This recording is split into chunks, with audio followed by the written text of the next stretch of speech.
It's February 10th. Welcome to YesToHellWith.com. I've spoken with several of you online through phone or video conferences about the use of the Liberty Dialogues with AI or ChatGPT. Those conversations have been very constructive. I have a couple more scheduled this week, and I look forward to helping you understand how to apply the Liberty Dialogues to your personal situations. Today I'd like to talk about the topic of freedom, and I'm going to use freedom and liberty interchangeably because I don't think that when Patrick Henry said, "Give me liberty or give me death," that he made a distinction between liberty and freedom. So let's talk about freedom. Freedom, presumption, and perhaps even applying the cost of existence into the equation. So I encourage you to open your minds and hearts and just observe and listen. Freedom begins as a simple condition. It is the ability of a man to live, think, act, and labor according to his own will and conscience without coercion, so long as he does not violate the equal rights of another. At birth, man is free in the same fundamental sense as the fish of the sea. The fish swims without asking permission. It feeds, moves, and survives according to nature. Its freedom is instinctive and physical. Man, too, is born without chains. He breathes, moves, thinks, and acts without license or approval. In this way, both man and fish begin free, unencumbered by authority. But here the similarity ends. The fish's freedom is unconscious. It does not choose its values, question its environment, or understand restraint. It cannot consent, dissent, or comply. It is free simply because it exists, and it loses freedom only when physically captured. Man's freedom is different. Man is free not merely because he moves, but because he chooses, he reasons, he judges, he accepts or refuses obligation. And here lies the profound danger. A fish can only be enslaved with a net. A man can be enslaved without one. Man can walk freely while being governed. He can appear unrestrained while every meaningful action of his life is regulated, licensed, conditioned, or taxed. This occurs through a quiet but powerful mechanism, the presumption of consent, or the net, as it were. As statutes, regulations, and ordinances multiply at the local, state, and federal level, the nature of authority changes. Consent is no longer requested. It is presumed. What once required proof of agreement becomes enforced through silence. What once required jurisdiction becomes enforced through participation. What once required authority becomes enforced through volume.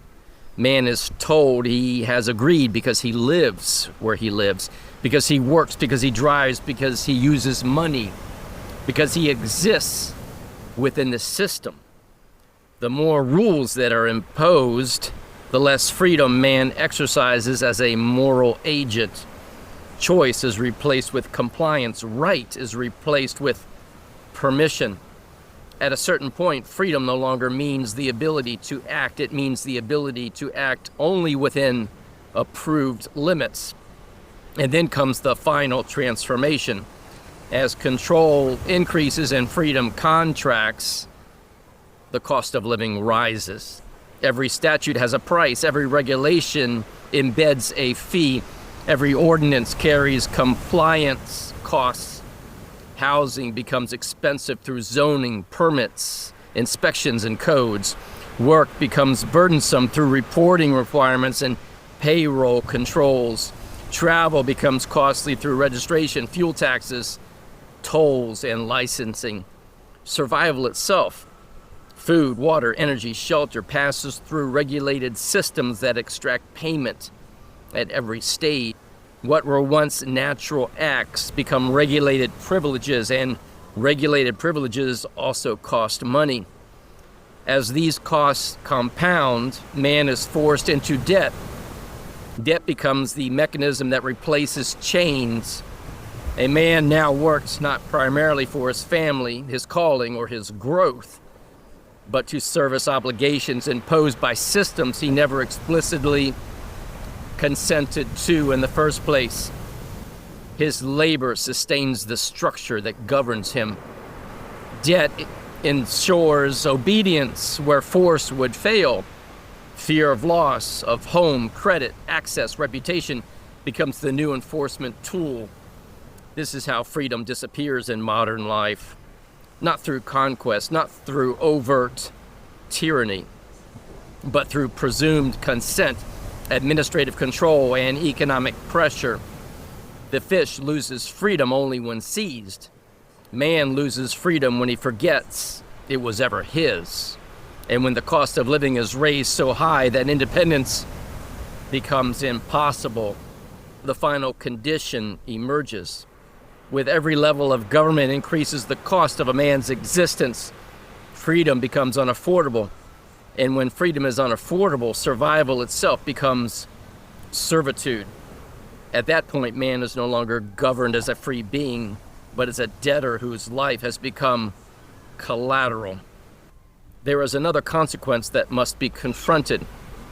When a man simply exists within an ever-expanding legal and administrative trap, he becomes accustomed to a condition that closely resembles incarceration. Not physical imprisonment, but psychological and moral confinement. He senses that something is wrong. He feels pressure, anxiety, and constraint. Yet he cannot name the source with precision. He does not know how to escape because no door is visible. There are no bars to grasp, no guard to confront. He intuits that something better exists, something higher, a condition of dignity and autonomy.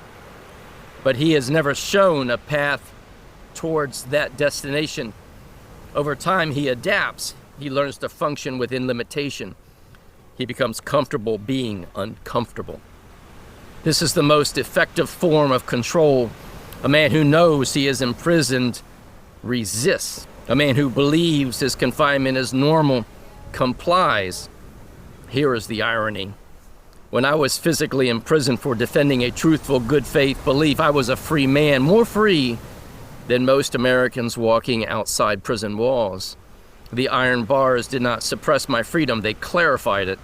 They stripped away illusion and revealed the true nature of authority, coercion, and consent.